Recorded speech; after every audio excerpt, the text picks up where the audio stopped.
Let's do it. Here we go. Being live streamed. Ethan, good to see you again, man. Appreciate you doing this. It was good to connect at it was a Breedlove Peterson thing in Miami, right? It was, yep, at the Bitcoin conference in April. Yep, it Yeah. was great. Yeah. I sought you out. I was like, I've got to go meet him. Just make him real. Shake his hand, say thank you. So again, Well, thank you. Yeah.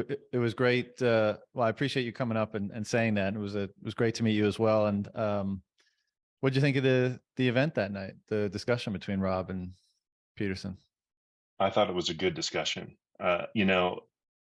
Being in that buzzing atmosphere of everybody like seeking just like important conversation, facts, meaning, all of those things. It was just great to be in a room next to all people like there for the moment. It was Yeah. good. Yeah. Yeah. That's one of well, I mean, that's why we like hanging out with Bitcoiners, right? And why we go to Bitcoin conferences and stuff like that, because we're, in normie land, those conversations are kind of few and far between. And if they do happen, you don't always line up on the same sort of values, or you're not always on the same wavelength with people. But at Bitcoin conference, like as soon as us meeting is a perfect example, right? Like you meet someone and immediately you're like, oh, boom, we're on the same page. Now we can just get right to the good stuff. Yeah.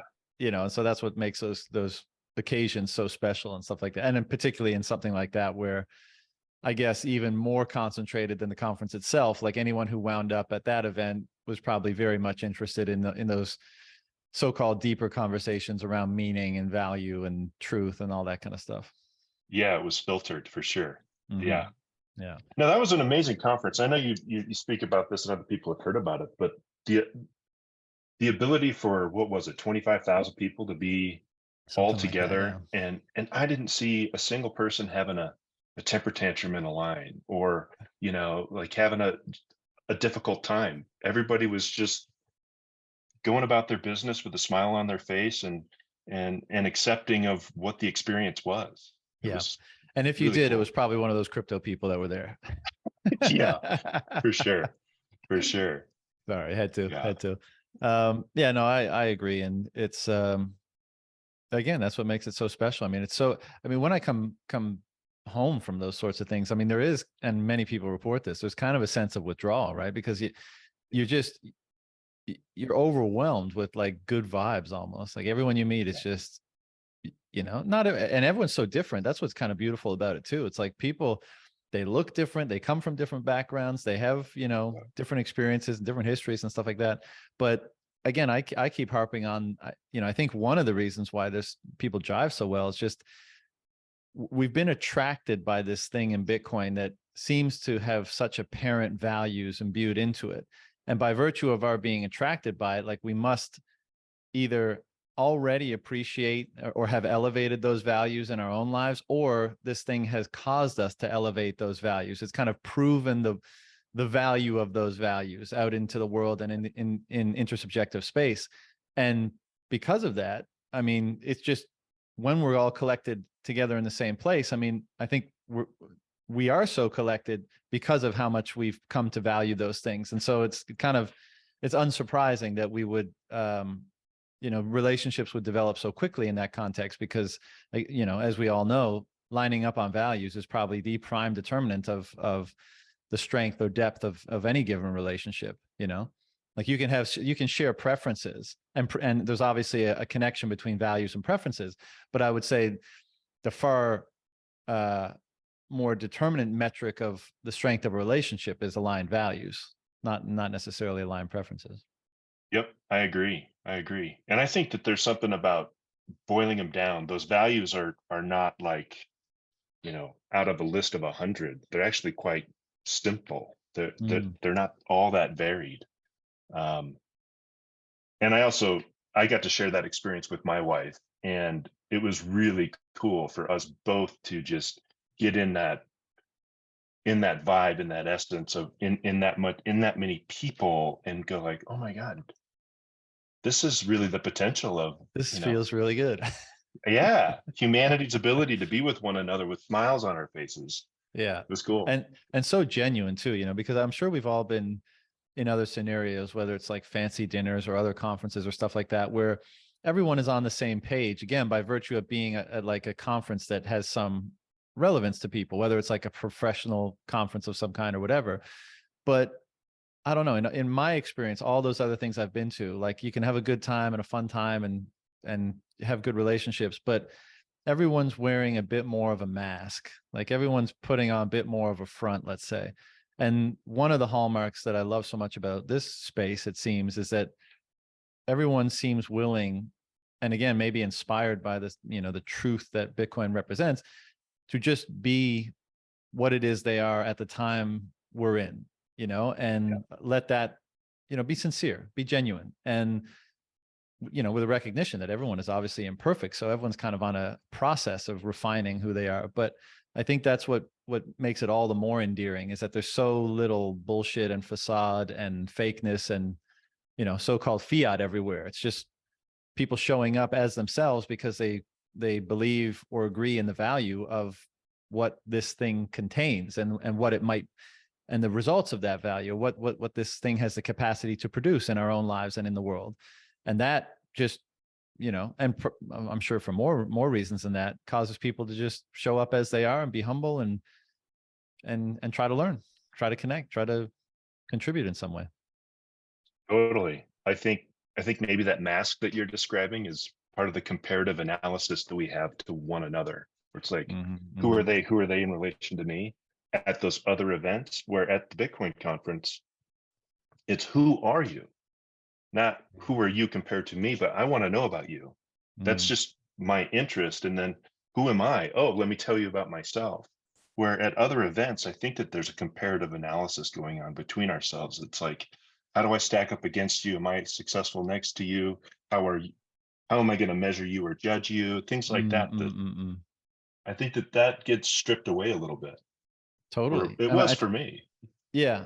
And I think you mentioned that in the document that you sent to me. Why do you think that is? Why do you think that comparative analysis is dialed down in these sorts of environments around this sort of a phenomenon, let's say?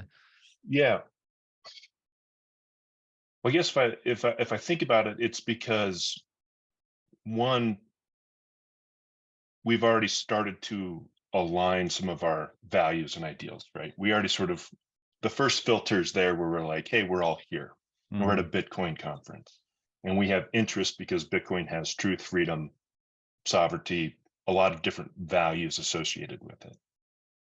But I think the comparative piece, and if I back into that, people who are at the Bitcoin conference may have already done some of their own self-discovery of what am I doing? Why am I going to the Bitcoin conference? Probably not going. I mean, some people are going to the Bitcoin conference to maybe find a job.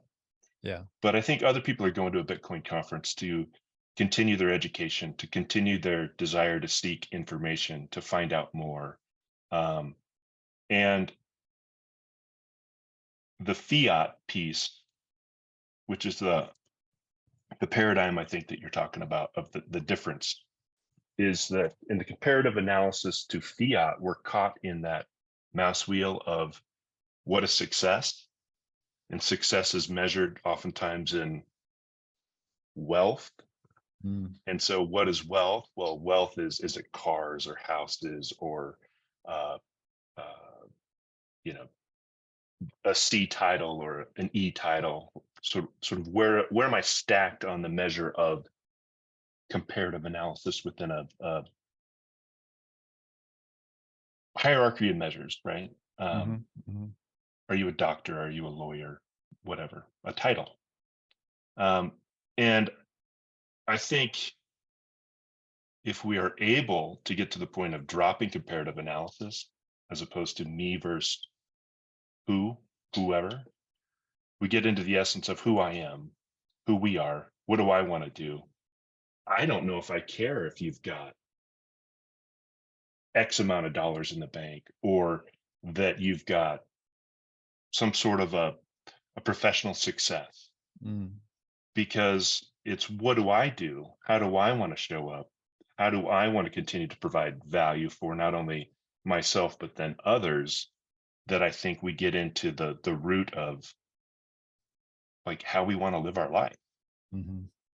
Um, Yeah, I no, I definitely think there's merit to that. I think it's also, two things that come to mind. One is simply that I think this, you know, part of Bitcoin's architecture and kind of inculcates in us a meritocracy, a proof of work sort of mindset. And so, as you say, I mean, oftentimes, especially in fiat world, you're comparing people, you're comparing yourself to others, not even necessarily in capability or competency. You are comparing those status and titles, as you said.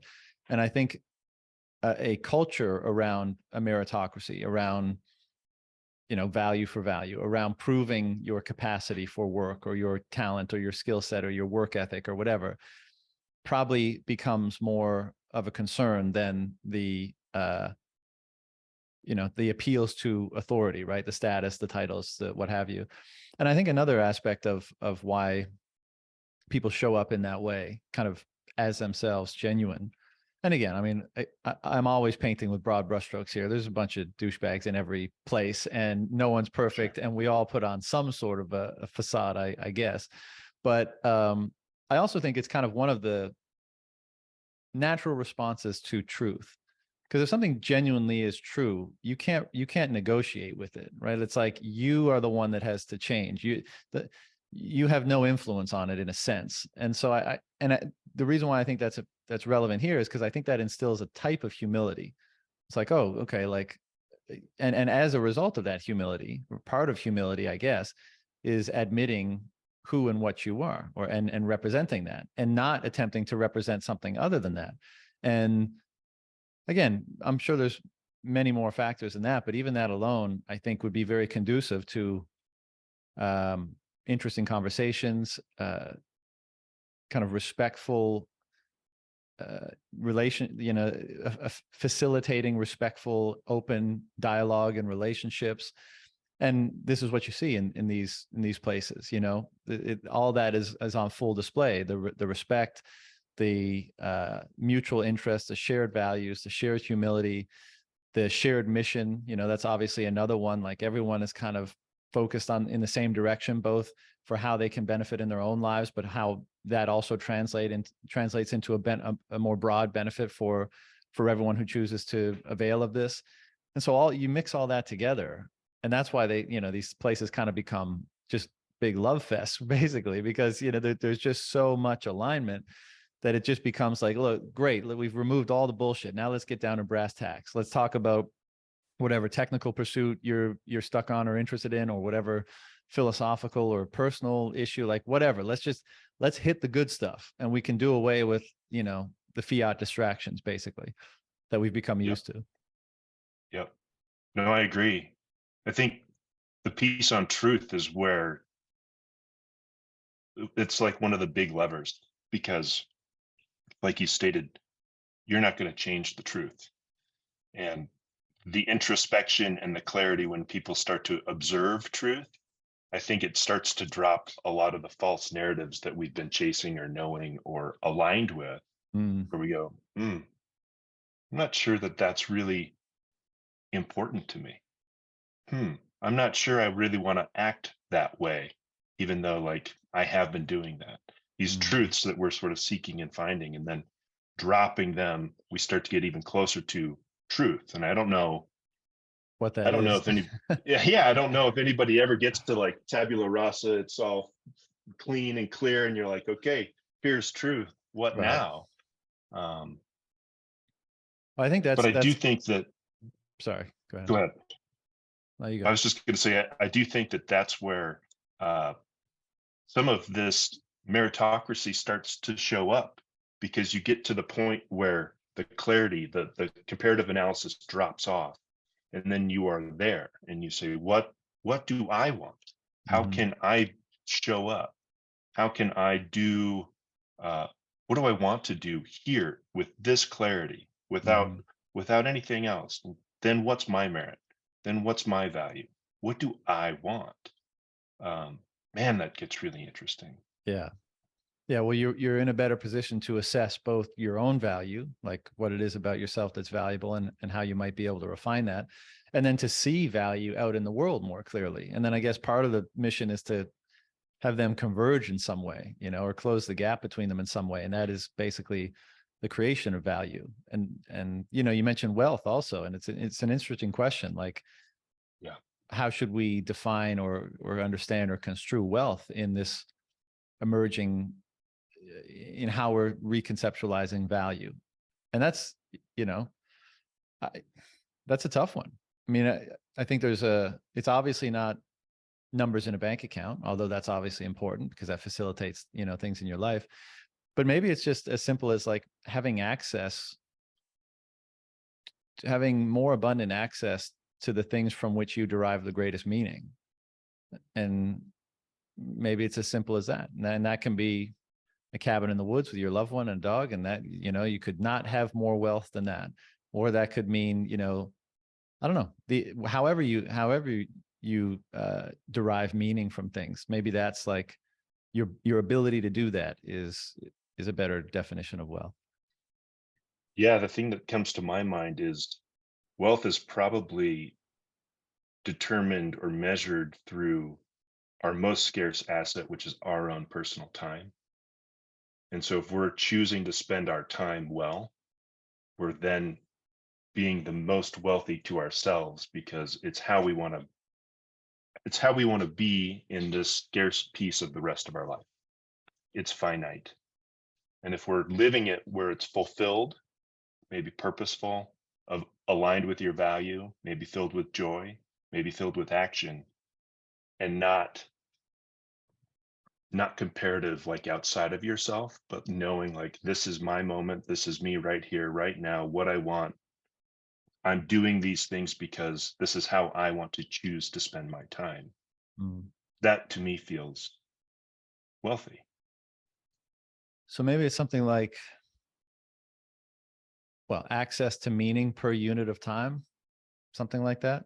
I mean, again, the scarcity of your time is what is part of what allows those things to be meaningful, right? Because it means they're limited. It means, you have to make a choice between one thing and the other. And doing that is what allows you to erect a hierarchy of what is most valuable or meaningful. And then it just becomes, how much access to those things of meaning can you have? And part of the constraints on that is obviously your time.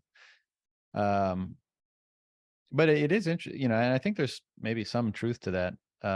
Maybe a lot, who knows? But I think it seems to be the case that this is one of the changes that's happening. We discussed the things that might facilitate people to interact as they do at the conference and such. But it seems to be the case that meaning is and clarity around what that is, and value and meaning are very much related, I would say, but clarity around what meaning is, and then it is starting to dawn on more people as a result of being wrapped up in all this, and they're having to make those determinations about, well, what is most meaningful to me. And then as clarity develops around that, it's like, well, how do I bring more of that meaning into my life, or how do I access more of that meaning? And it would seem that the answer to that question, and again, it's for each person to determine for themselves, is less and less material accumulation, and it's more and more something else. There's many legitimate responses, but punchline being, it doesn't seem to be material accumulation. And so again, I think a better definition of wealth is your capacity or ability or abundance around, or whatever, to access what you've determined is most meaningful. And so you could be the rich, to yourself, you could be the wealthiest person in the world if, you just had a very humble life with the person you loved, and you were engaged daily in work that you just was the most meaningful to you, whatever that might be. I think this is really interesting. So I think what you just unlocked in my thought process is observing the value, that the ways that you spend your time. You kind of create a priority list, whether Mm-hmm. that's family, profession, uh, entertainment, hobbies, whatever you do, right? You can create a value list, but it's probably in how you have chosen to stack them. And maybe this is a way for us to reorganize our priorities in a way that then do align with that meaning and value portion. What's most meaningful for me? Sure, I still have to put a roof over my head, and I still need to provide for my family, but should it be the only thing that I'm giving my attention to? Or should I restack it and say, no, my family is actually the most important? And through the work of my employment or career, that allows me to then reinforce the importance of my family because that's how I'm showing up for them. And Yeah. that can be just a really like right next door to you've got your reality, and then you reorganize or restack those priorities, and you get a new reality with all the same components, but your perspective, your mind shift, uh, your heart, your intention can have a different alignment to your sense of reality. Hmm. um, and the reason I'm bringing that up is I guess I can observe so many people who are successful that have a real grimace on their face, and Mm. they carry their weight in their shoulders, and they're heavy, and they're everything that it's like that doctor should just be like foot loose and fancy free, kicking his heels up like he's made it. They've attained like the thing that everybody's told to strive towards, yet they're like miserable. Yeah. And so in that awareness or reorganization of their priority, their same life might have just a higher magnitude of meaning or relevance or wealth, where without the numbers changing, without even the components of it changing, but a restack or a reorganization of it. Yeah. Of course, I totally agree. The interesting question is, why does it seem to be the case that an engagement with Bitcoin and understanding a use of pursuing the rabbit hole journey, as it were, facilitates that reorganization? Because you could make the case someone who's like, has it all, because, and this has been an observation for eons, right? Like, wow, this billionaire, this rich person, they're supposed to be on top of the world, and they're miserable, and they're an asshole, and they're a jerk, and they're on antidepressants and all this kind of stuff. So why is it? So it's not strictly an access to capital thing. It's not strictly like your optionality in the world and your ability to avail of the fruits of the world, let's say. There's some other switch in the mind. Now I think it's relevant that even if you're wealthy, your relationship to your wealth is still uh there's a separation there, right? There's a third party there. It's always contingent. It's not unconditional, you could say, whereas the relationship with Bitcoin can be as unconditional as anything could be, right? You're not relying on a third party. You're not taking counterparty risk. And so perhaps subconsciously there's something at play there where even if you have, tons of wealth, there's still an underlying anxiety, like maybe I won't be able to access it, or is it really mine? Or I just have to, again, like I think that's part of it, but it would seem insufficient to explain the totality of why that reorientation of values and meaning that process at least seems to get started, or seems to be a very consistent phenomenon amongst people that go down the rabbit hole. Yeah. And also maybe they start to put their accumulated wealth into the backpack that doesn't have a hole in the bottom of it, that gets drained out by our inflation rates and centralized planning that's not necessarily, aligned with your thoughts or ideas. And Mm. then all of a sudden you start putting your accumulated stores of energy into a backpack that doesn't have a hole in the bottom of it. You go, oh, I'm saving that for me, or not even me, but somebody else after me. Um, I think there's a piece there. I think there's something that um, without the dilution of your efforts, that changes like the dynamic equation of input and output. It's input without the decay of somebody else that you don't have any say in. I Um, think it. I think it's also the case. even if you're well off, right? And the system has worked for you. Like even if you're super rich and by all accounts, like, you benefited from this perverse or distorted system we have. I still think there's an underlying sense, maybe it's conscious, maybe it's subconscious, that it's predicated on the wrong premises, right? It's corrupt somewhere deep down. And this is why I think, like I'm sure well, our own experiences and probably many people we know of various levels of the wealth strata or financial wealth strata, when they encountered this thing, it awoke them in many ways. Like because I think it reinstills hope. It reinstills a hope, and that's talked about often in this space. But it seems to be a system far more predicated on what most of us just have an inherent sense is right and true and good.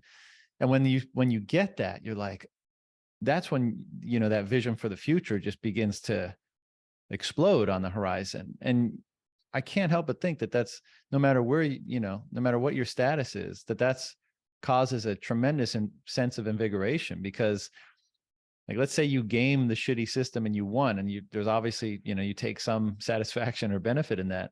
But what if a system that was more righteous, to use a broad term, was now available and happening and possible, and you could connect to that, and you would be able to, there's almost this sense that you would be able to, it would reward the better aspects of yourself, the aspects of yourself that you loved more, not the ones that you engaged just so you could win in the prior system, but ones that you actually believe are, right and true and good and beautiful, and which you would rather have constitute and motivate and incentivize your action, but which were not rewarded as much in the prior system. And I think that's another reason why it's so invigorating when the penny drops and you start to see it.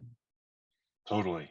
And I think that then humanity's going to benefit from that. So Oh yeah. that guy, the person, whoever is chasing that brass ring, and they're working their ass off for it, right? And they finally get that brass ring. They're kind of like, now what? Yeah. I got it. Mhm. But what else do I have? Where this shift where I'm working for what I want, this is meaningful to me. You could still accumulate a lot as a person who's going out and serving your action. I don't have any judgment on that. Maybe you obtain your goal, but I think then the incentives for the reason you went to that goal is then going to give you a propulsion forward that says, and now what? Mhm. Because this was great. And now what?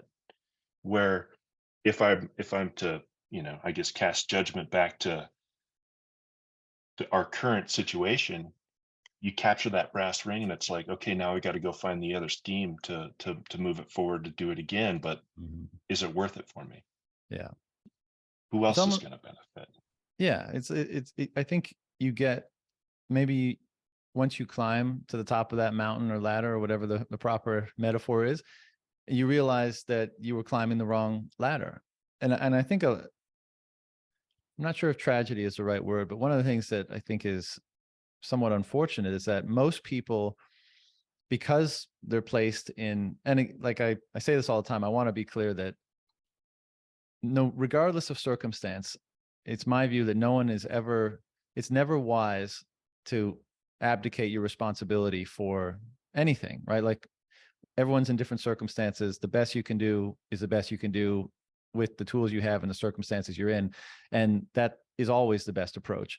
But it is also true that many people, perhaps everyone in some degree, has been placed in a scenario where artificial deprivation, they've been subject to artificial deprivation because of the way the system works, because of the way wealth can be siphoned away from them, unbeknownst to them, known to them, without a choice in the matter. And one of the outcomes of that, I think, is that most people never get to experience the top of the ladder. So they spend their whole life in the hamster wheel that you mentioned in the document you sent me.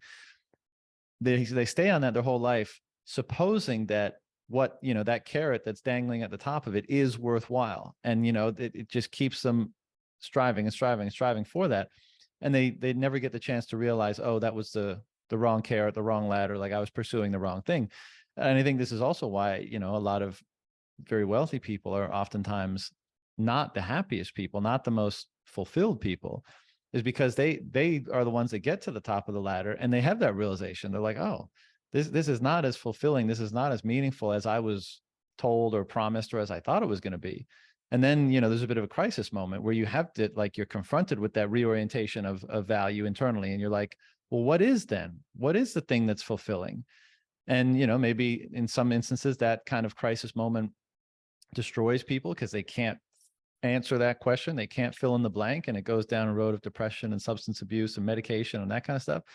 And maybe for others, that crisis moment leads to, filling in that blank in it with something else, with a different pursuit, with something that actually does bring about that degree of fulfillment that they thought the prior thing was going to deliver. And then, it's a constant process, it's a constant feedback process to refine that and bring more of it into your life and to gain more clarity on it. But yeah, unfortunately, by virtue of the way the system is set up, I don't think most people are able to have that realization. And there's another thing that brings me great hope with Bitcoin, because I think, obviously people will be able to preserve the fruits of their labor far more, ably or efficiently.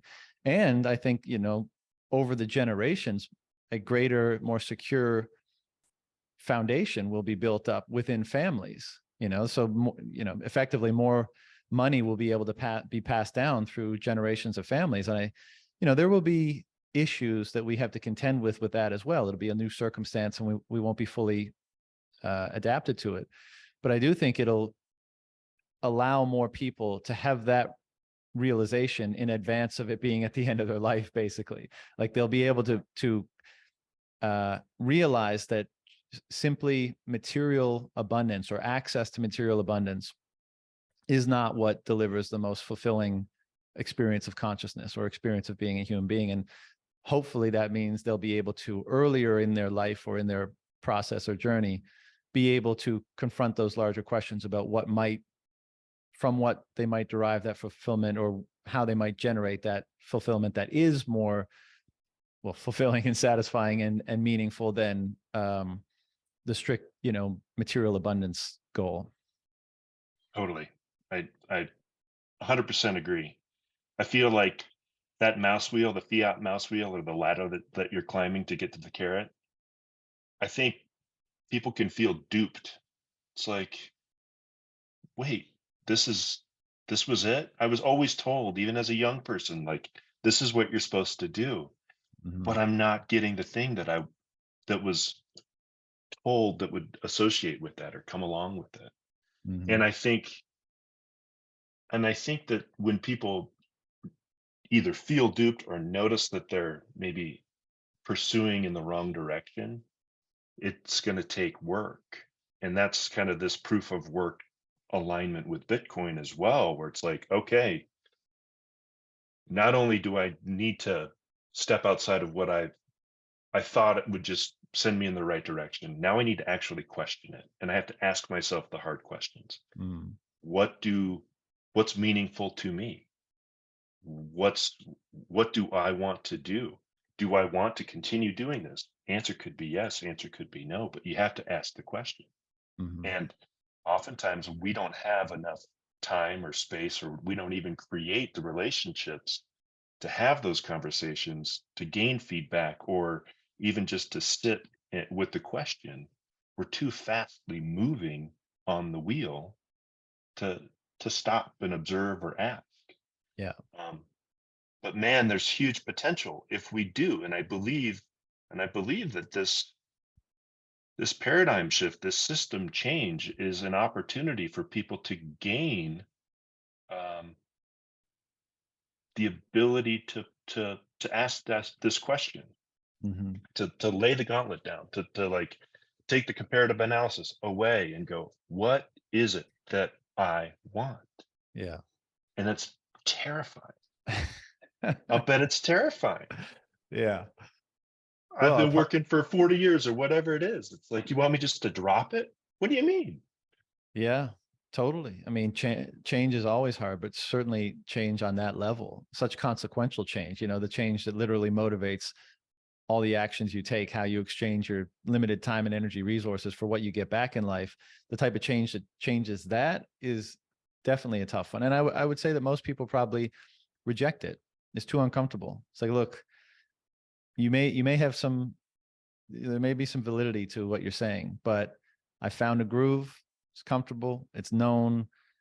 It's safe, and I'm willing to just ride this one out. And of course, I think that's a tragedy, but I can appreciate why people take that approach, because you're the whole life, and kind of the agreement in life is like, well, you build up all that stuff so that you can go out into the world, so that you can find your groove and accumulate what you need to accumulate to survive and have fun and have all that kind of stuff. And to have such a profound and fundamental reorientation, a lot of that stuff will have to kind of be taken down, dissolved away, and recapitulated. And I think there's tremendous benefit in doing that. And again, I think that is what is largely happening with a lot of people in the Bitcoin space. Like, they are very much recapitulating their perspective, analyzing every area. Doesn't matter what it is: politics, health, diet, food, economics, relationships, everything, and seemingly recapitulating it somehow on a basis of with a higher degree of truth imbued in it, let's say. And that is necessitating or fostering sometimes profound behavioral changes. And you got to applaud the courage that it takes to do that, because again, it's you have to go outside of your comfort zone, right? And that's always uncomfortable by definition. And so the people that do that, I have a tremendous amount of respect for, because it does require so much courage. But on the flip side, I can understand why, and this is, we kind of criticize the NPC types a lot on Bitcoin Twitter at least, and it's because I think that's what characterizes them. Like a rigid perspective, an unquestioning perspective, a rigid identity, an unwillingness to change that. And as a result of that, being so easily led astray, being so easily convinced of things, being, living a relatively unexamined life, let's say. And the pitfalls of doing that. The reason why the examined life is important is because I think it causes you to hopefully, in the ideal, over time, it allows you to interface with greater truth, to use truth as a mechanism for living a more fulfilling life and living a more successful life, and that kind of a thing. And if you don't do that, then perhaps you just move further into delusion. And then you have that perhaps a glimmer of that wake up moment, that crisis moment we alluded to a second ago. And that's why it's a crisis, because it's so disintegrating.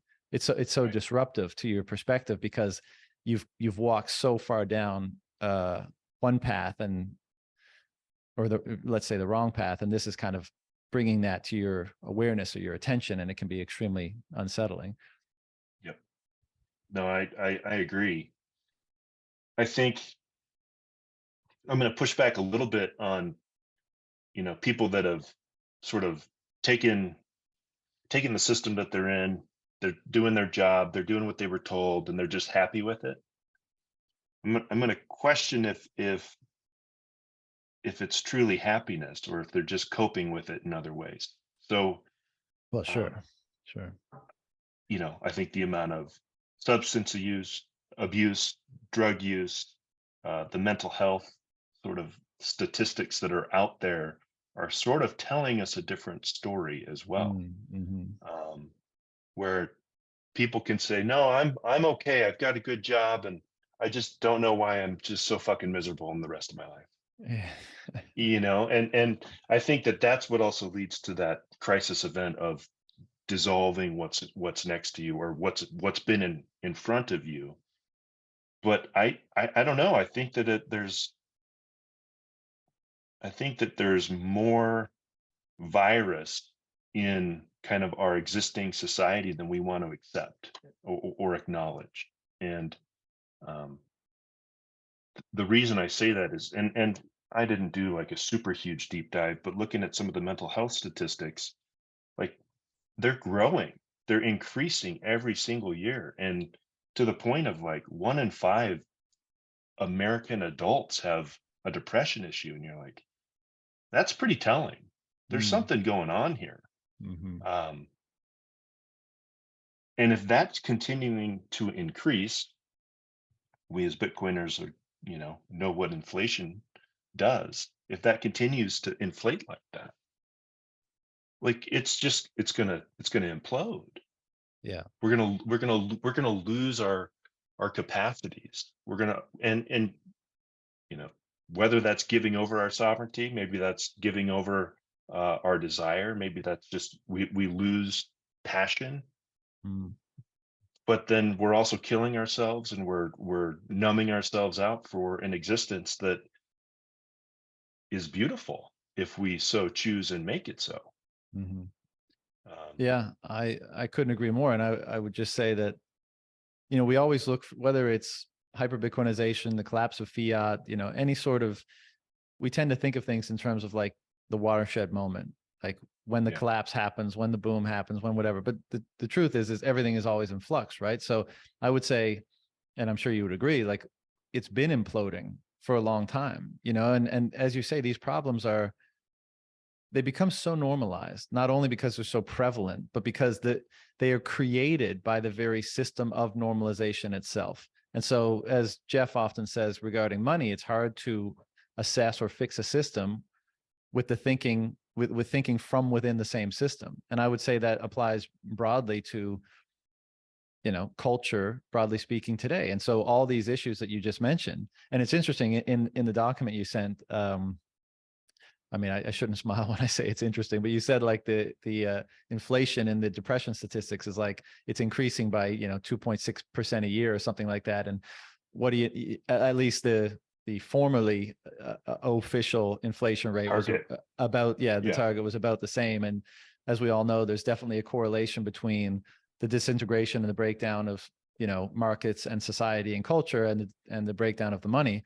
But all that just to say, like, once you step out of it, right, and once you unplug yourself from the matrix, once you can see things with more clarity, maybe from outside the system or from a different lens, it becomes so apparent just how many forces are at play that are conspiring to distort and place such a burden on people, psychological and physical, and just from every angle. And this leads a lot of people to concluding that there's some grander conspiracy at play. And who am I to say there isn't? There very well may be.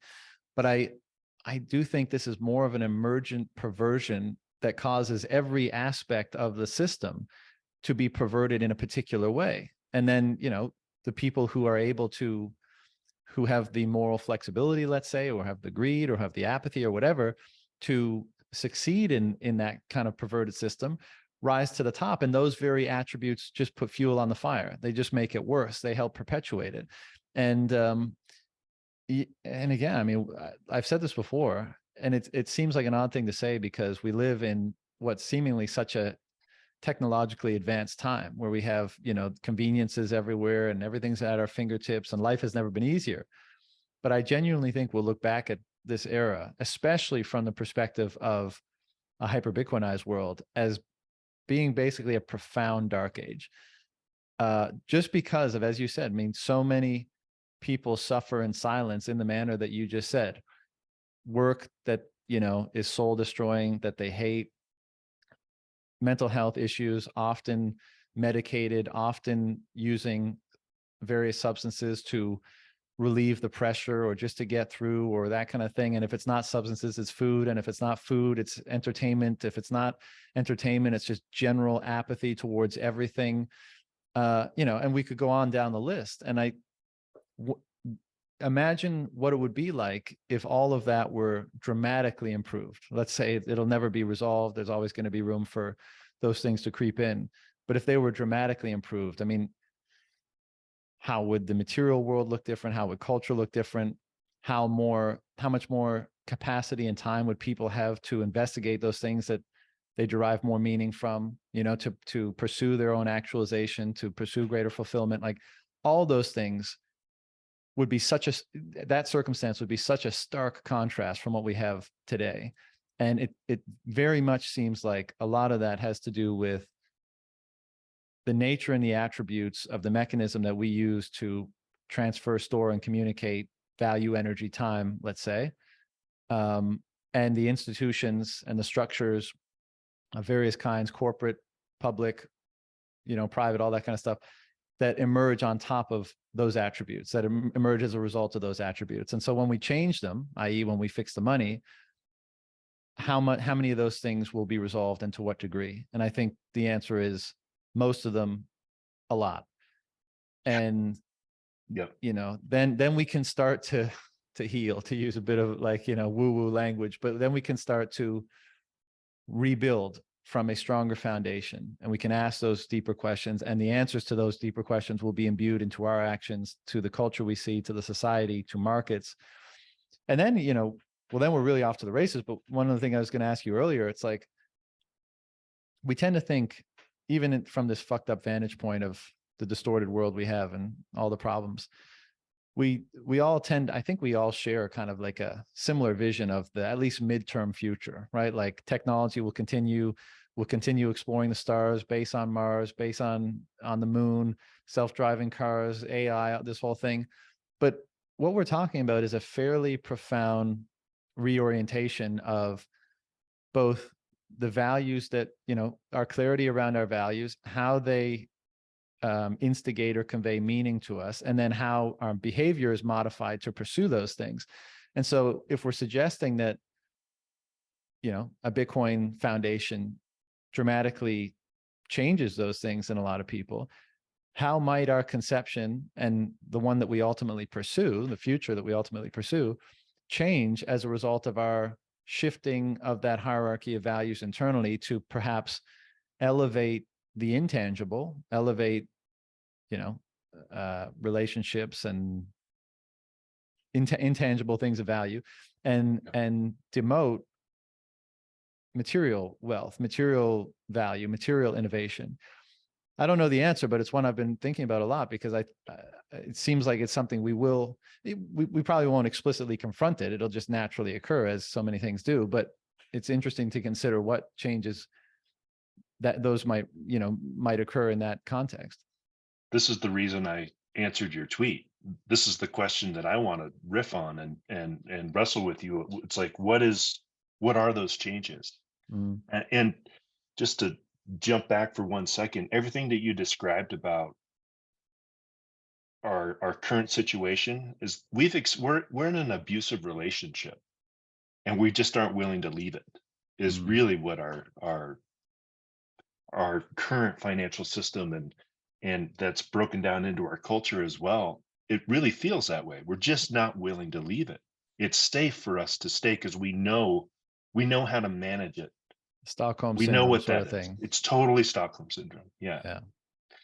But I do think that the more that we change and transition out, and the more people that have that crisis event and wake up to what could be meaning or valuable to them, when more people start to come online, right? It's not about like changing career paths or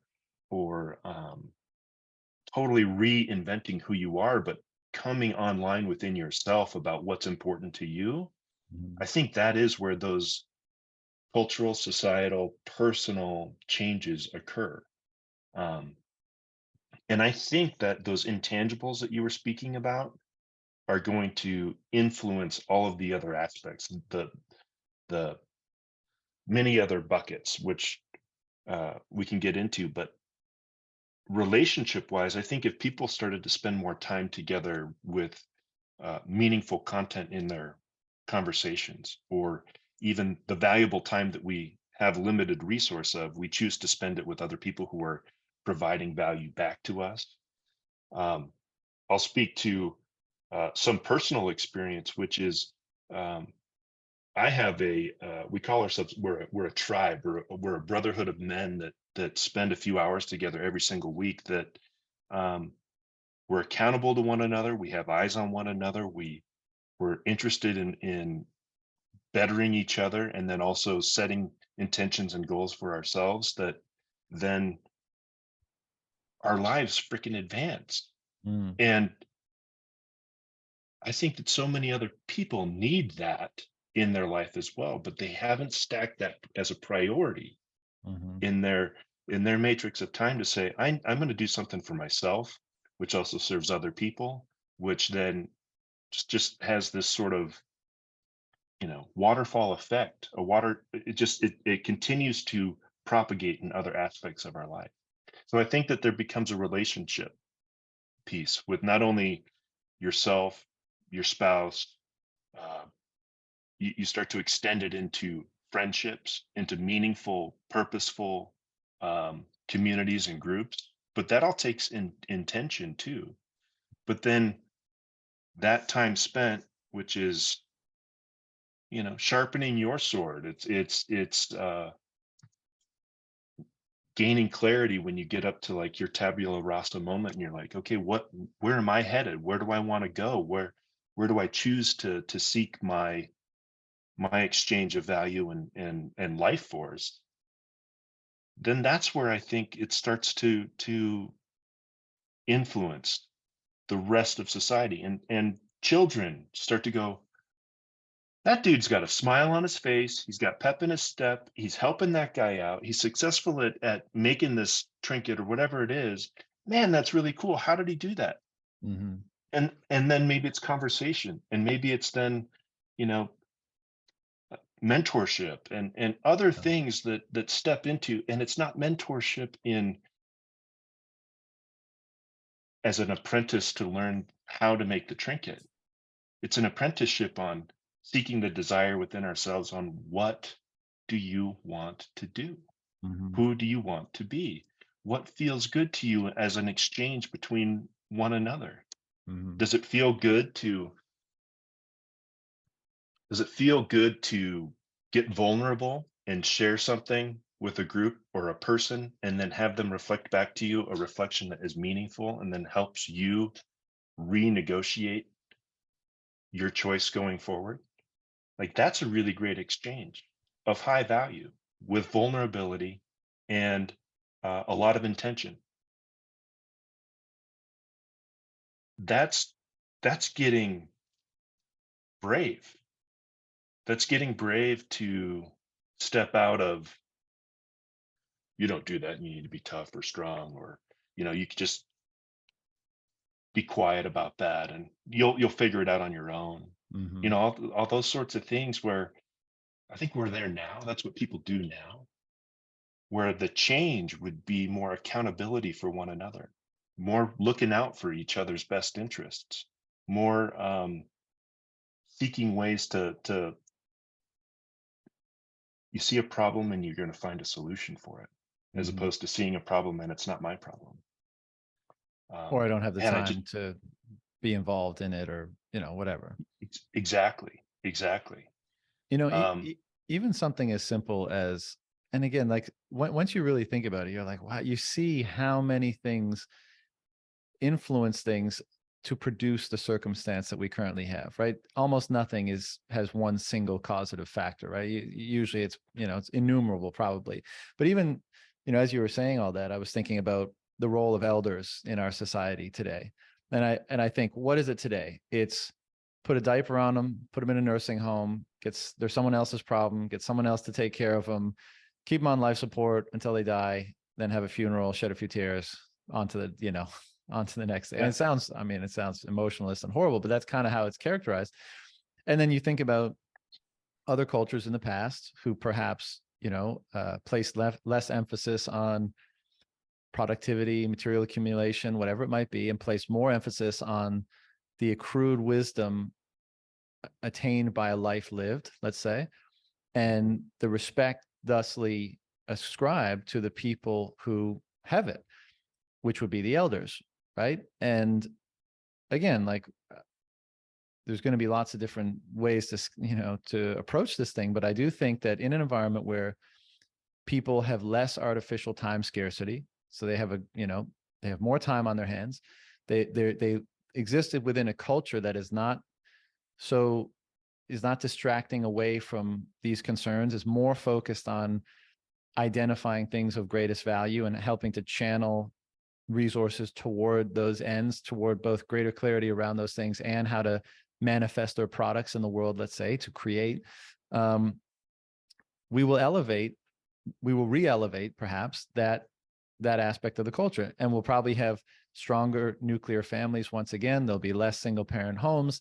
There'll be the whole structure will be stronger, and we will probably have more humane, more elevated, more enlightened ways of dealing with old people, elderly people. And that will, I think we'll find ourselves in a situation where we treat them as though they are more valuable, as though they have more value than we currently are treating them. And we will benefit from that, because I think they do accrue wisdom through life, but we just, in our busyness and in our neglect and in our apathy and in our distraction from being distracted by so many things, we just neglect that potential wisdom, and we let them kind of wither away and die. And I think we'll appreciate that more as we move into a more rational or more sensible culture, for lack of a better word. And just, I don't have a ton of experience in that domain, but I will say anecdotally, in 2008 and 2009, I went to the Amazon to learn about ayahuasca. And I spent, a few months each time in the jungle with a shaman doing the whole thing. But prior to going in there, there's a town called Iquitos. It's the biggest jungle city in Peru. And it's a jumping off point for going further down or up the river. And like, I was there for 3 nights before going to the smaller town. And on 2 separate nights, I sat down with, ended up sitting at a restaurant, and next table to me was, let's say a 70-year-old American dude with cancer. And the next night, a 70-year-old American dude with AIDS. They were both dying. And so they were down there as a last ditch effort, not even really to try to heal themselves, but just to kind of come to grips with things. And now this has the added intensity of people like knowing that they're right at the end of their life, which doesn't characterize all elders, but suffice it to say that those 2 conversations were like they might have been the 2 most interesting conversations of my life. And it was because they were so open, so vulnerable, so genuine. There was no, that facade we were referencing earlier. There's no need. I'm old as shit and I'm about to die. Why? Like, what do I need to put on any airs for? And so they were just honest, and their accumulated wisdom was able to flow out of them. And me being, fascinated by what that might be, and intrigued and interested, just kept probing and probing and probing. And so not only did we have what I thought was extremely valuable and meaningful conversations, but at the end of both of them, I also had like a best friend.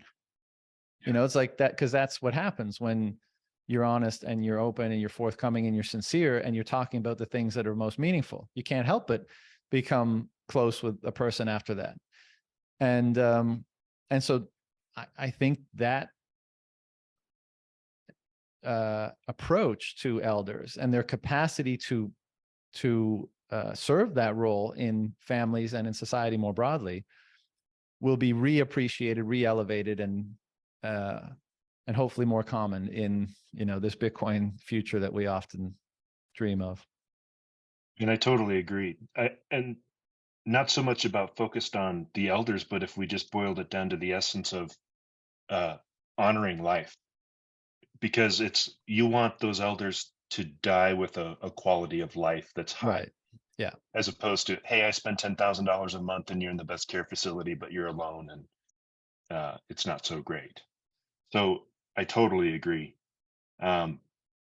I have a personal experience where my sister-in-law has cancer right now, and it's a tough battle and a struggle. And we were able to have her in our home for quite a while. And it was an awakening for me too, of honoring the time that we have, seeking the best quality of life, no matter what the circumstances are, each one. Like the man with AIDS in the jungle with you, like, he's got nothing to lose except for this moment right here. So like, make it the best thing that you can. Make it the way that you want it. Mhm. uh, care for that elder, care for that loved one in ways that's just the best, the most humane. Um, and that, I mean, that if we just, that's a perspective shift that's going to also start to filter through in the rest of our society as well. How we show up and care for other people. Not Mhm. only just you start in the family, and but that's going to also extend beyond.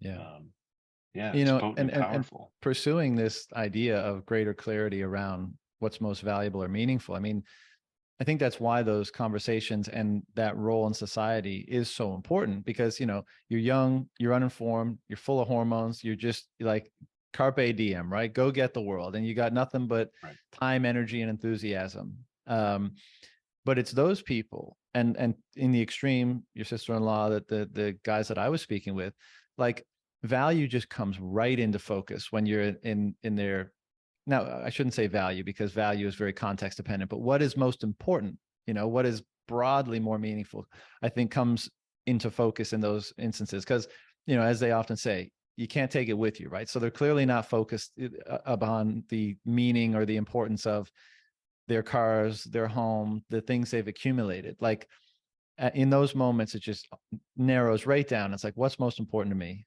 Relationship with loved ones, family, perhaps beauty, my time in nature and what I'm able to observe with the last, little bit of time I have left, whatever, those sorts of things. And I think that's part of the importance of that role in society, is tethering that, like, really clarity on value and meaning that's derived not only from having lived life and having all that experience, but also the distillation of focus that dawns when you're at the end of life, and tethering that to the younger generation who Yes. who could benefit from a sprinkling of wisdom. Most often they're probably not going to take it, but at least if there's a cultivation around the importance of that relationship, they're more likely to take on board some of it. There's, youth, uh, youth will always be somewhat irrationally exuberant, or whatever the right term is, but at least having that relationship capable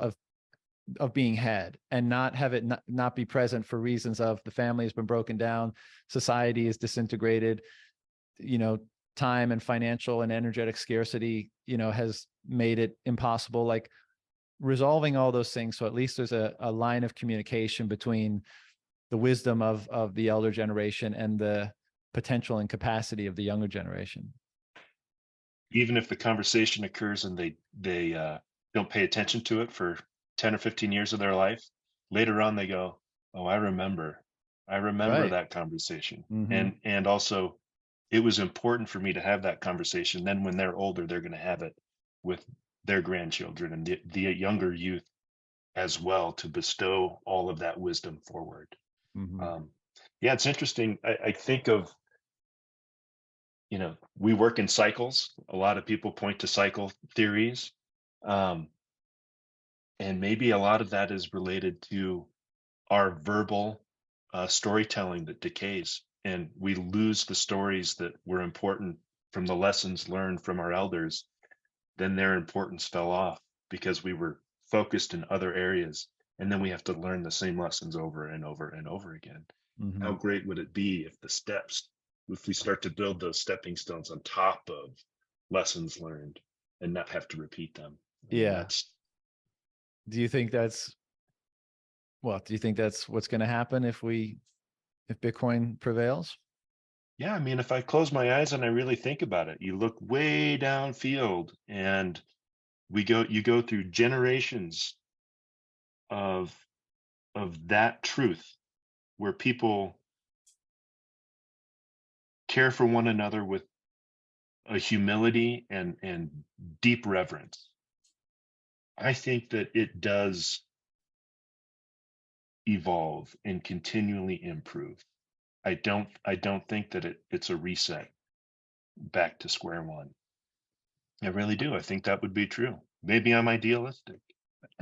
Well, we both definitely are, but I agree with you. I don't know if we can ever, like, that cycle, the strongman cycle, if you will, or even just the cycle of, you know, building up and becoming comfortable and complacent, and then that complacency and comfort, being disintegrative in some way, and then having, a cycle generated because of that. I don't know if we can ever extricate ourselves from that or transcend it entirely, but I do think it's quite possible that perhaps the peaks and troughs, or the pain around that cycle is muted, or like it's a less painful process, and we can go into it perhaps more consciously. And as a result of that, the culture considers, or individuals, families, and as a result, the culture considers that scenario, and traditions and rituals and other forms of individual and collective behaviors, let's say, become part of attempting to recognize and address those things in advance of them being overly disruptive. I think you just pinned on something too that's really important. The traditions, rituals, ceremonies, those are experienced events. It's not that you read it in a book. It's not that the words were written down. It's that you have that experience with somebody else, or you have an experience with importance, relevancy, content, meaning, all of those things that the cross section of life in time, children, youth, adults, elders, if those ceremony, ritual, traditions have importance and are emphasized with one another, they continue forward. Um, God, I wish that to be the truth. I wish that would be, those are the meaningful elements in my life. Yeah. Those are pieces where I go, man, that was wonderful. I can't wait for the next one. Or I gleaned information from a ceremony, or a ritual with others that you just wouldn't have had otherwise. Yeah. Those are high value moments. Those are time blocks of very high value. Ones that Totally. I think, like, that's the wealth. When our life is full of those little blocks across our time spectrum, that's where wealth sits. I totally agree with that. And I think that's exactly, it's what we've been discussing, right? When your orientation becomes more toward meaning than, let's say, material accumulation, you gain so much more from those moments, or those instances, or whatever. And I think it is having that inculcated, in a family or in a culture, whatever, is probably a very good thing. I mean, and we can see the consequences of this today, even in the circumstance we're in. I mean, look at, again, generalizing, but I doubt many would would dispute what I'm about to say. And that's, take a family where, both parents are still present. It's in an environment where there's not deprivation, there's a degree of security. Maybe that, we don't even have to say, like, the ranch sort of scenario, but just a suburban home, mom and dad are present. And let's say also that there's some sort of faith in the family, whichever one, you choose, but that faith kind of orients things, and there's ritual around it, and it brings certain things into consciousness, and it elevates certain values and meanings.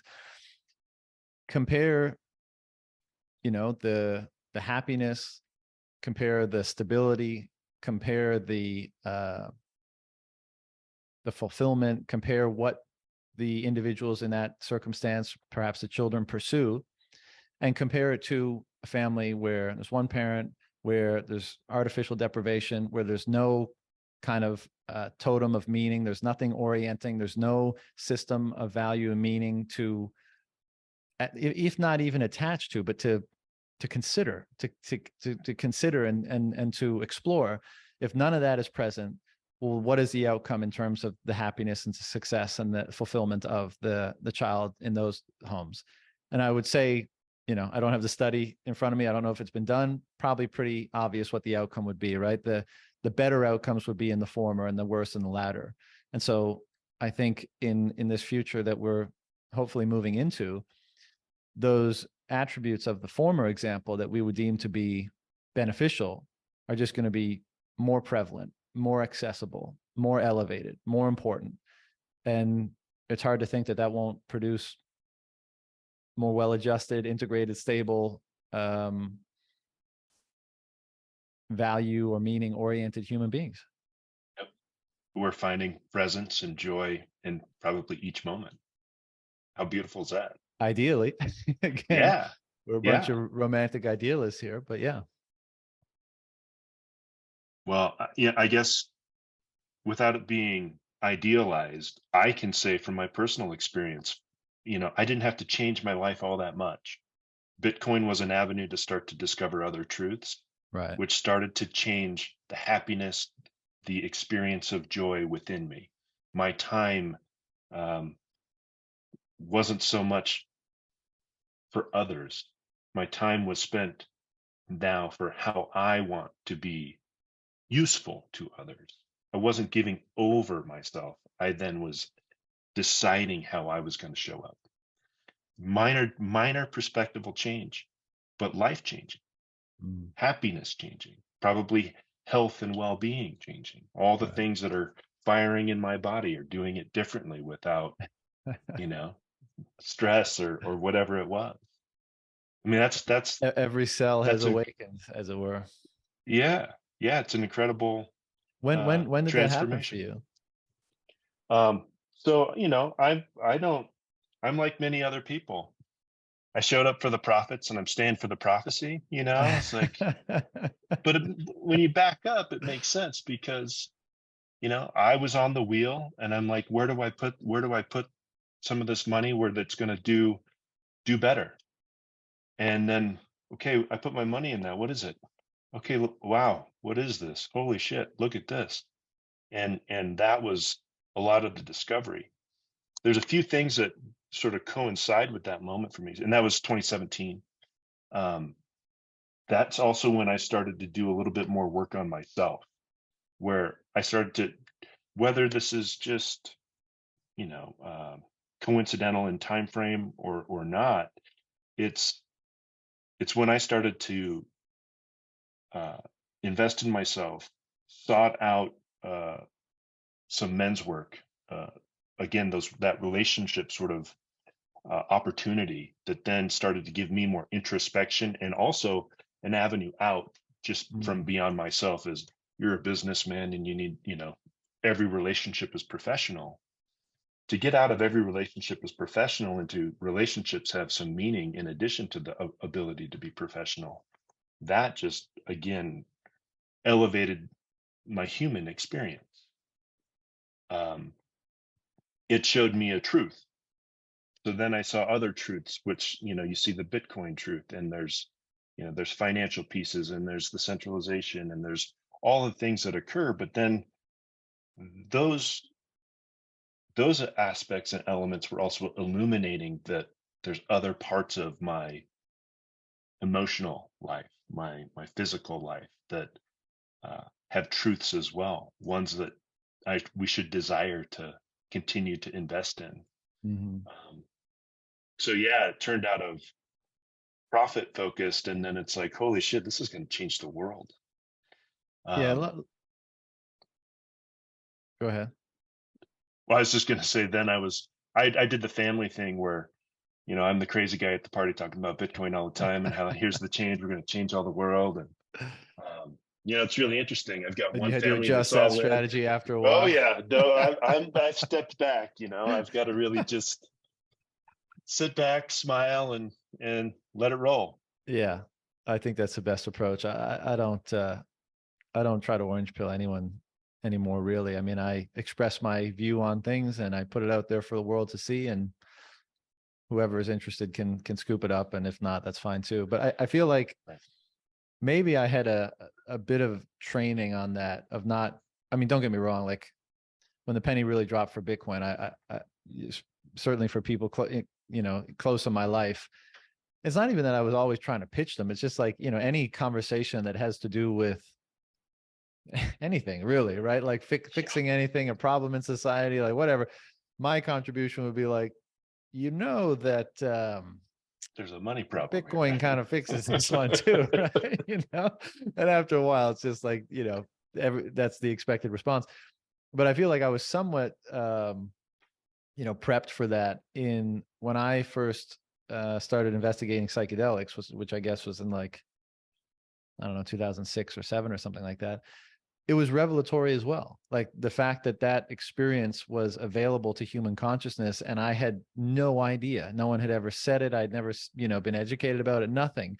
And aside from anytime something so powerful and so meaningful, you get the sense that it was, if not intentionally hidden, but just not in regular discussion or investigation or whatever. Like it causes you to reassess things, right? It causes you to question, like, well, what else is not being represented as truthfully as it might be?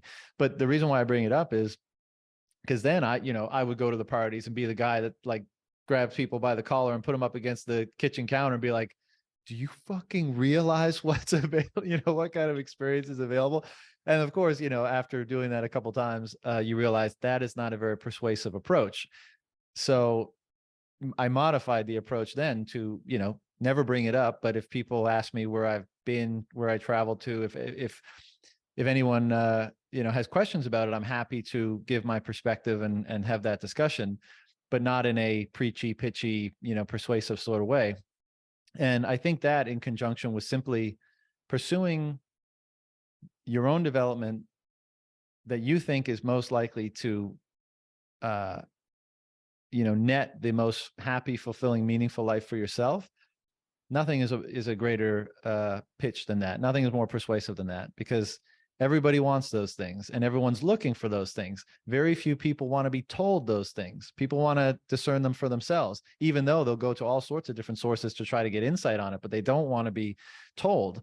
And so all you have to do, if you believe in the merits of what you're pursuing, I mean, you could make the case that why do you need to convince anyone? If these things are so fulfilling on their face and for yourself, then you should be happy and satisfied with it for yourself. And that is definitely the case. And I think that's a part of the reason for not being too preachy either. But the point I'm getting at is I think that is what is most convincing to people, seeing other people that they want to emulate, as you kind of alluded to earlier, and then asking themselves the question, what are they doing that's so special? What the idea in their head is animating them or is causing them to see things in a way that's working, or is producing this outcome? And then then they go on the journey for themselves, which is necessary, right? People literally have to learn these things for themselves, whether we're talking about self-custody your Bitcoin or some other philosophical, spiritual, or whatever idea or whatever. You have to discover the merits of it for yourself so that you can engage in the process of knowledge acquisition and experience acquisition that will allow you to invite the benefits of that into your life. And there's really no other way. So, I feel you on the initial exuberance around, pitching things that are meaningful and backing off and taking a different approach, I guess. Well, there's this piece in the monetary system that you and I are so excited about that's related to proof of work as well. And what you're saying is like, you got to do the work. Mm-hmm. I can't do it for you. Yeah. And yeah, I mean, I think that some people can accelerate probably 5 years of hard work of therapy by doing a psychedelic medicine journey and get to the insights themselves fairly quickly and rapidly. But it's up to those individuals on how they choose to pursue that. And then when they experience their truth, their essence, what they want, then that becomes their navigation symbol. The rudder in the water that gets to point them in the direction of their true north. What is your truth? It's not what John Ballas tells me. It's what my truth is. Yeah. 100%. And then in that particular case, because broadly, self-help has been a thing for a long time, right? And no wonder, if we really are in this sort of sick society we were discussing before, you would expect there to be a robust industry for helping people to be healthy and happy and that sort of a thing. And there's many drugs methods. Are pretty successful too, right? Right. All sorts of different ways to help transcend or improve the circumstance. No, I was saying also the drug sales to numb.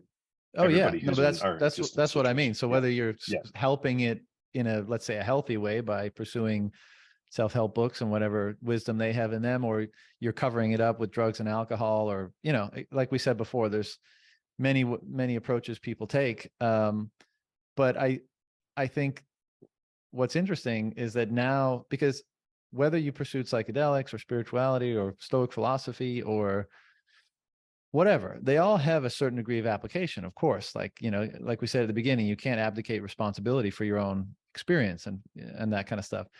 But there was this profound sense that I can carve out a niche, but I don't see how the bigger picture gets fixed.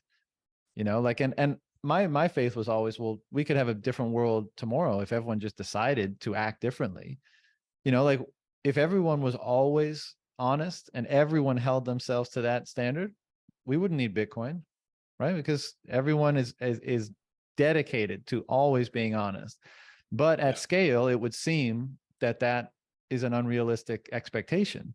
So that's what caused me, and I think a lot of people, like, even whatever amount of work you do on yourself, to kind of look out on the world and still be like, man, I don't see how we're going to fix this at scale. And then Bitcoin comes on the scene. And as we've been discussing, and as many people begin to realize, that seems to be what that is. And so to me, the reason why I bring it up now is it seems like a perfect complement to these, let's say, individual refinement, development sort of techniques, whatever they may be, to meet that or complement that with something that can be plugged into or that can work at scale, and kind of is imbued with very similar values that a lot of people encounter when they're pursuing their own refinement and development. And that's just tremendous, because you can be the Godhead, on a psychedelic trip, and you can experience nirvana and all that kind of stuff, but you still have to come back to that perverted culture that, you left when wherever you went. And it's very empowering and hopeful and invigorating to seemingly have a mechanism or a tool to infuse those sorts of principles or values into, that is actually rewarded, that is actually upregulated, that is actually incentivized now in the world as a result of that tool. Yeah, truth is a really big deal here, because as you stated, Bitcoin does a really good job of in making sure that the truth happens, right? No one's gonna shift it. We can lie to ourselves a lot. I think that we lie to ourselves. I think people can lie to ourselves a lot. But if you Yeah. have absolute honesty with yourself, and you're not allowing yourself to tell untruths, you go back and you can look right at your situation and go, I've been lying to myself that this is okay. If we can lie to ourselves, we can lie to others. Or Mm-hmm. even the other way, if we lie to others, if we're willing to lie to others, even small little ones, we're willing to lie to ourselves. Mm-hmm. And I agree with you. Yeah, ideally, it could all happen like that. But yes, the beauty is there that we have a resource that reinforces the idea of absolute truth. And if we are the most truthful with ourselves, that's the way that we're going to be the healthiest and the happiest, and then also interact with one another in I don't know, I guess the most beneficial way. Mm-hmm. Yeah, totally agree. Very well said. All right, there's been a question lingering in my mind since we moved past it a little while ago. It's around this notion of what is wealth and progress and that kind of stuff. And there seems to be, as a result of this reorientation of values, at least amongst the hardcore Bitcoiners, again, of an appreciation or elevation of those intangible things, relationships and health and truth and freedom and those sorts of things that don't have a price, basically. And so it would seem that people are reorienting their lives in that direction. And maybe that's a reversion to some traditional ways of living, whether it be less processed food, whether it be, the roles in the household, whether it be how to raise children, whether it be where geographically you're living, all that kind of stuff. And I feel a lot of that myself, and it's very interesting to see this process unfold and to engage in it and to figure out what works best. How do you, again, there is no we in this sense. We will all just continue to deploy our time, energy, and financial resources to manifest what we deem most valuable in the world, material or otherwise. But how do you think that trend will extend, or what will happen with that trend as we move forward? Do you think that will be something that happens to a lot of people? And in that, let's just imagine a world where the answer to that is yes. Mm. Do you think it's transitory, as in we kind of have to step back from the chaos and the perversion and the hyper process world of fiat before we move into kind of a next step of what we build as a civilization? Or does that, or is progress kind of very much changed as a result of this new foundation? And I guess what I'm getting at, I'm kind of sloppy here, but what do you think we end up pursuing as a civilization, in if that's an initial glimpse into how our value systems are being restructured?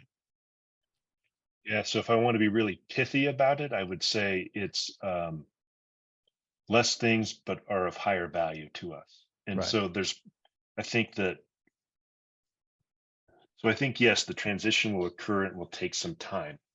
And and this is a beautiful thing right now. I think that people are awakening to it and it's transitioning. Do I want it to be faster? Yeah, I think it could be really cool if it was faster, but it's happening. Mm. But the slow transition, I think, will start to bring awareness into people's minds where they don't need so much shit. They need a few things that they really like. And I think that that is going to focus also down to even at food. What are the nutrients? What are the dense foods that I want to put into my body? I don't need to put a lot of shit in it. I want to put high quality things into my body so that, because it feels better, or I operate better at it, or wow, it's just more aligned with myself, right? I think that that will also transition. And I think, yeah, then there's industrial uh, implications there. And, the regenerative farmers are going to start to really up level their production. And then in them up leveling their production, our microclimates are going to change too, because we're start capturing more water, sequester more carbon. Our microclimates change. This is not just a person level thing. This is our earth. This is our climate. I'm not a climate evangelist. I'm just saying the capacity for our environment to change based on our actions. I think we'll observe that. I think we will see those great changes. I Mm. think that um, I think that people are going to do more with less as well. And I guess that's also the relationship side. We won't be so um, distracted, maybe, by all of the things that we have in our life, but we will have filtered down to the things that we really want to have, and then also fill in the gaps that were full of some things that we didn't really need with valuable relationships Mm. and time spent with one another. And then I think that really propagates, um, as we spoke earlier, about how we show up for one another, what's meaningful to one another, how companies would probably start to provide products and services that will be in a different way that we don't yet see because we aren't there yet. Hmm. Um, And I mean, I think also by virtue of us being able to retain more of the fruits of our labor and the fruits of everyone's labor accruing to our reserves, i.e., purchasing power accumulating or accruing to the money in use in such a system, people will not only be deploying less capital on frivolous things, as you say, but they'll have a lot more deployable capital.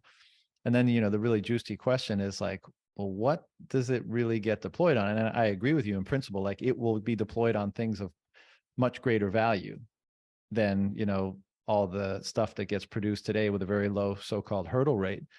And I'm just so interested in what that is. I mean, Yeah. it's impossible to know, of course. I do think though we're kind of experiencing a kind of reversion to tradition right now as a response to the excesses of fiat.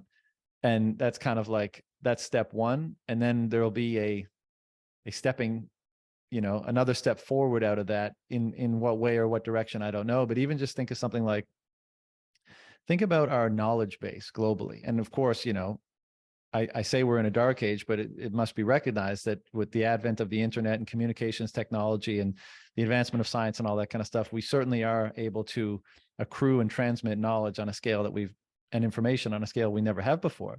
But think about how much even that process is perverted by, the grants and subsidies that, certain academic institutions dole out to certain areas and focuses of studies not determined by the free market, i.e. the collective value structures of everyone. Think about all the bright minds engaged in, the financialization of the world rather than, science, technology, other fields, what have you. And so when all of that perversion really when that burden is removed, let's say from, collective human knowledge generation, I mean, how quickly that grows affect, all of the options that are in front of us and the things we're able to choose, like how we're able to graft our values, what we're able to graft our values on, and how we're able to engage them and express them and manifest them in different ways. Like, I mean, I just have fun speculating because there's obviously no answers to these questions, but it's another No, one of those things that's not considered often, but it's probably going to have a massive effect. it's a cool question, because I think how we will choose to spend our energy, our resource, our Bitcoin will be in ways that we see beneficial, which, it's almost like a gift. Um, I'm going to choose to spend my money here because it gives me this thing, but it's also maybe better for something else. Or I want to gift some Bitcoin to this cause, group, whatever it is. I think then the financialization, all of those smart brains that are currently in the current system will start to move over to say, wait, we need to focus on what people are actually wanting to spend this our value on. Mm. And it may not be in the gaming of financialization, and hopefully that loop, implodes on itself, but they'll start to focus their capacity, their mental energy in ways that we want to gift for the benefit of our society and humanity. And then all of a sudden, I think, if, as opposed to enriching ourselves, it's enriching the world. That's where that's like a pretty big boat we have to turn. But all of a sudden, the incentives then would be for the betterment of others as opposed to enriching ourselves. Mm-hmm. And but it sounds very grandiose, but man, that would be cool. Well, I mean, to support that notion, again, I keep saying this disclaimer. Like I recognize how deep in the weeds I am with all this Bitcoin stuff, but I do seem to be observing a tremendous amount of generosity and charitableness amongst people in this so-called community. Like and obviously the more disposable wealth that this community generates, and the more people that come into it and the more people that kind of adopt that sort of a value, if you can call it that, I think that will be amplified. And I'm, what's the right word? I'm impressed. It's heartwarming. It's encouraging to see that degree of generosity and charitableness already, like at this early stage when, it's still the opportunity cost for not stacking every sat is extremely high. Presumably in the future, that'll be diminished, and that charitableness, the opportunity cost of being charitable would be even less. But it's, as you say, I mean, there just seems to be a willingness, a capacity do good, to consider the well-being of people outside of, yourself and your immediate family, let's say. My experience in April reinforced that tenfold, because I left that conference full of people similarly aligned. And I thought, yeah, these are the people that would be great to have a vision on how to incentivize our futures. Mm. These are the people who will carefully, um, carefully invest in others. I, it was very hopeful that the humanity that sits in that room. Yeah. And I've got orange colored lenses in my glasses, right? I'm sure, but Mhm.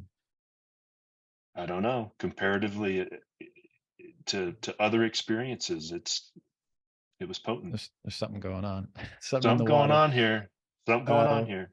the maybe the last one, or the last one that I have is, you mentioned something earlier. I can't remember exactly the terms you use, but something to the effect that, like, you part of the idea or notion or experience of wealth is having more meaning in each moment, let's say. I think we kind of agreed on that. And it made me think of, and in conjunction with thinking of, like, well, how might civilization, how might culture look in this era that presumably we're moving into, or that hopefully we're moving into. And it made me think of my time. I lived in Japan for a year when I was 17 and 18. And I remember at the time, like, I was an exchange student, so they put me in all these cultural classes. So I did flower arrangement, I did calligraphy, I did tea ceremony. And at the time I was like, this is so fucking boring. What is this? And since then, especially kind of recent, like, I developed a greater appreciation for it as I grew older. But even now through this lens, I'm thinking, like, those practices seem to be doing something extremely simple, but still with a very wide, with a lot of room for increased competency. That's kind of a weird way to put it, but, like, there's a lot of room for excellence, even though they're very simple practices.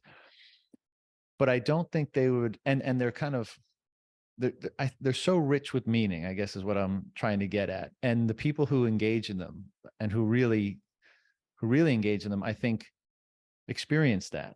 And that's why they become, I mean, those practices were extremely elevated in, especially, bygone era in Japan, let's say. They still linger around, but in earlier areas, they were very important, very highly respected practices. And it just seems to me that they're very simple, but they're very careful and meticulous. And there's so much, and the element of skill is very present, and the element of practice, and the element of refinement and improvement, etc. And I guess I'm just thinking, like, it's fascinating that so much meaning and so much fulfillment could be extracted or ascribed or experienced in what's seemingly such a simple practice. But to me, when you said, like, maximizing the amount of meaning you get out of, every moment or per unit of time, was, I think, my framing. It made me think of that, because here is something, and especially in relation to the future, like, will we just be pursuing the next wormhole with the next starship, or will that element of experience come back in a sense, or in different ways, and will it be amplified or revered or elevated once again, because it's an expression of the ability to access such profound meaning in such a simple activity. And is that not, are we not at least theorizing that that's an aspect of, potentially a huge aspect of wealth, of one's experience of wealth and being wealthy and all that kind of stuff?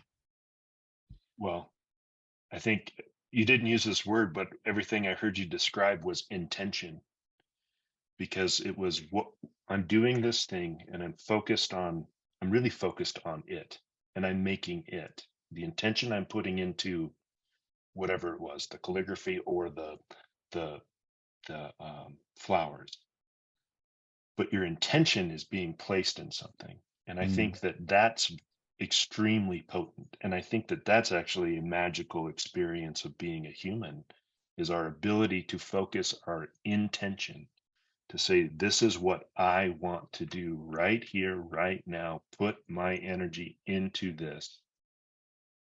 I have the ability to drive my focus into something with my intention. That's pretty powerful.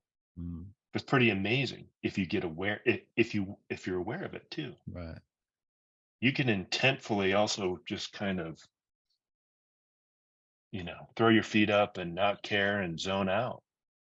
But experience really gets elevated with intention and purposeful action, even Right. if making simple things, and you can make them over and over and over again. Right. And I think there's also, yeah, you're imbuing these actions with your intention, which is powerful and makes them extremely relevant. But also, as you say, if you're conscious of it, like there's always, whether you're conscious of it or not, I would say all the more powerfully if you are, is the knowledge that when you do anything, the opportunity cost is everything else, because that time and energy that you're expending, you won't get it back. It's a one-time deal. And so in that sense, like whatever you can establish a relationship where, because what is your time and your energy worth? What is your moment to moment existence worth? I mean, and so for some people, ostensibly for people that treat themselves poorly, who abuse themselves and all that kind of stuff, it's very low. But you could also, especially if you have a certain faith or spirituality, you might say it's the amongst the highest things that there is, human life or consciousness or whatever. And so anytime you devote the resources that propagate that to something, you're imbuing that degree of value into that thing, right? And that thing, so that like it becomes a container for the utmost value, in a way, the utmost meaning. um and perhaps it doesn't come naturally, perhaps it's a practice. I think it's kind of like a meditation to be able to get to the place where you can be so fulfilled and satisfied and not bored in that place. But I think that's why it became so special, because people found out a way to make it so beautiful, so rich with meaning, so meticulous, so careful, and that they did that somehow a representation or a glorification, not just of the thing itself, the flower, the tea ceremony, the word on and the ink on the page, but also of the person and the capacity of people, you know, a judgment of both, almost, in that sense. I think also what you described is that in the intention and that experience, the sort of magnificence of the moment, becoming aware of it, you realize, wow, I'm in control of a lot of this. Right. And I think of things that can go wrong, and then you're given the choice of, how is it going to affect you? Am I going to carry the energy of my tea ceremony or of my joyful intention and let this bad experience overtake it? Or am I going to uh, take this difficult situation and then transmute it into a way that I'm still okay? I'm Mm. still okay in it. And that's where I think, like, building the muscle of the magnificent moment, the intentional moment, the intentional time, the way that we're choosing to spend our time in ways that feel good to us, that are meaningful, also allow, when difficult circumstances to arise, to then also say, what's the opportunity here for me to carry how I want to be here? Because I still have this minute of the rest of my life that needs to be spent in a way. Hmm. How do I choose to manage it, deal with it, show up for it? Yeah. That's And really and cool. and that's what's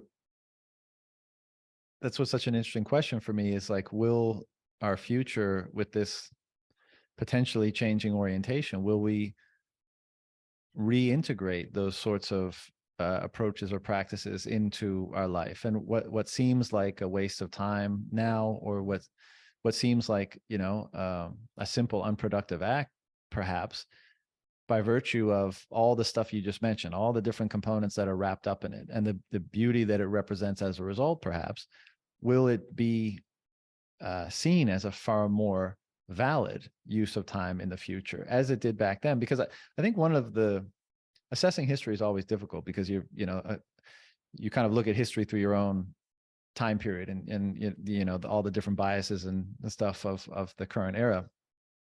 But we tend to just think like all this stuff that happened in the past, whether it's in Japan or Egypt or Middle Ages, Europe, pick your place.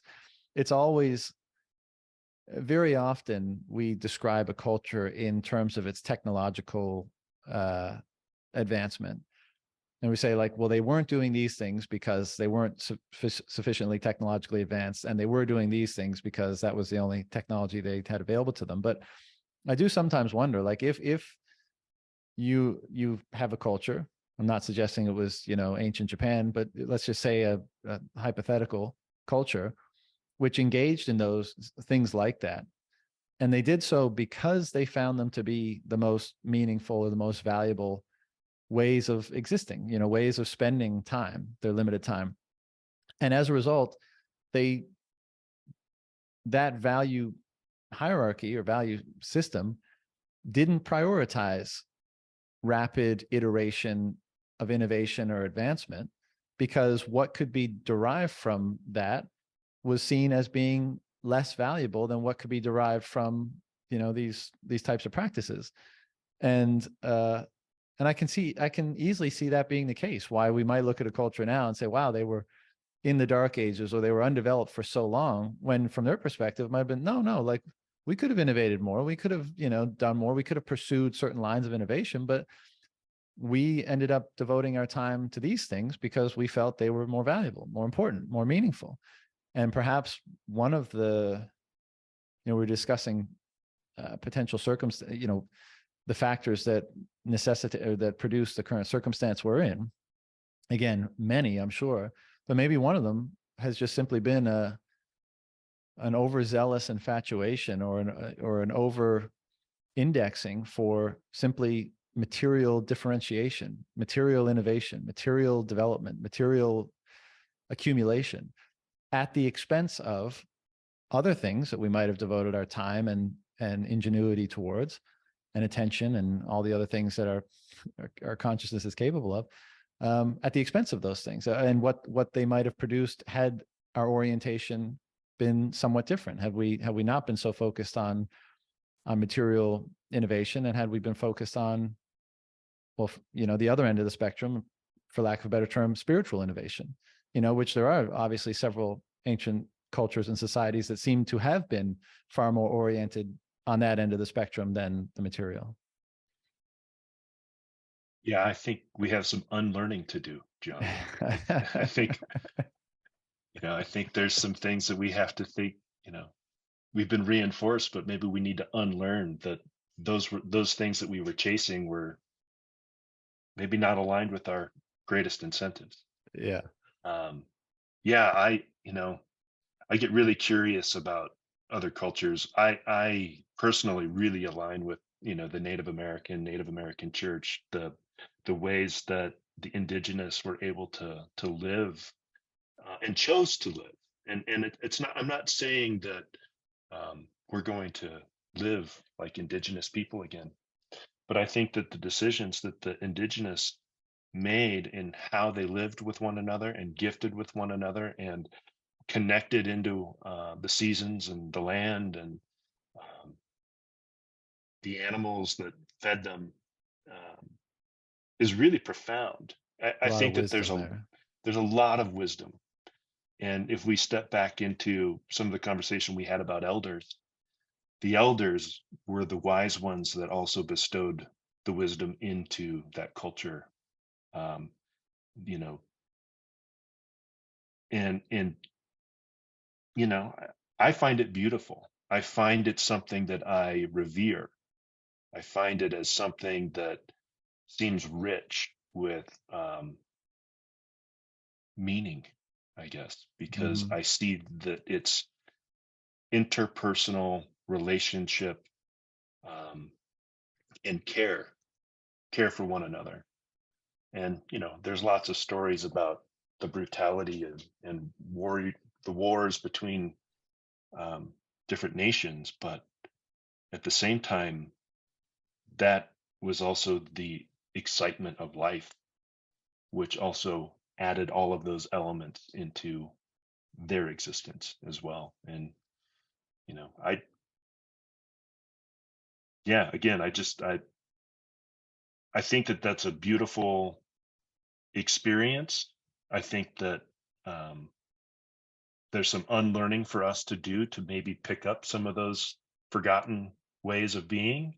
Mhm. And I think those opportunities still would exist. And I think that there's ways for us to live differently than we do today, but could also unearth some of the ancestral opportunities that have been forgotten. Yeah. I don't know what they are. No, me neither. But I totally agree with that, and I share your intrigue and interest in many such cultures, but particularly Native American is super fascinating to me, and I agree. There's so much wisdom that was lost, both in how history unfolded vis-a-vis Europeans and Native Americans, but also just in how our current worldview kind of um, makes it more difficult for us to discern what wisdom might have been contained in those things. And I don't know how much of it can be retrieved, but I agree with you that unlearning, removing those restrictive parameters, perceptual parameters, perhaps, is important in order to at least leave yourself open to seeing what might have been left on the table, what a narrow worldview, what a narrow ideology might have left out. And to bring it full circle, I think that's part of the reason why at conferences like the one we were at, or at Rob's thing at the rooftop of the Fountain Blue, I think it was there, right? I think that's right. Yeah, I think so. I There's don't know. also this like humor and like everyone's smiling that pervades the thing, and I think part of it is all the stuff we mentioned, but also just everyone's realizing like, holy shit, like it's all like everything is brand new in a way. Like there's just everyone's kind of in on the secret that a lot, like that narrow perspective has generated, and all the different mechanics around it has generated the culture that we have. And it's almost like many of us have seen, has torn away the veil in a sense. And it was like, oh, like so much of that is bullshit, needs to be recapitulated. And it's almost funny that uh it almost it induces laughter, it induces humor, because it's so absurd that is what's going on, that when you see other people that who see things in a similar way, you can't help but share a laugh, because you're in on this like just crazy wild thing together, and there's so much before you. And I think that's another reason that such strong or close or genuine relationships get created at those sorts of things. Absolutely. I I shared an experience with my wife over this past weekend where we were observing another family, and it was like, oh man, that's fiat parenting right there. We should write that book. But that bright orange finger wagging. yeah, exactly, Yeah, exactly. no, I feel you. I feel you. I do that all the time. Yeah. Well, Ethan, man, this has been awesome as expected. Anything that you wanted to cover or discuss or anything like that before we shut it down? I would just say, thanks um, thanks for this, because this is something that's been on my mind and in my heart, and I feel like hopefully this is maybe something that somebody can hear and glean something from it. So this is a bit of me finding a way to gift back.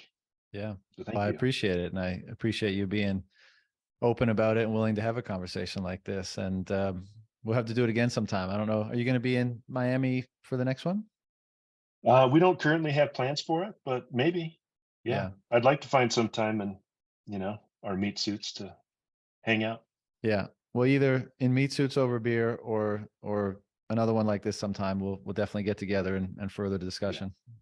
that sounds great, John. All right, brother. Take care. Take care. See ya. Thanks.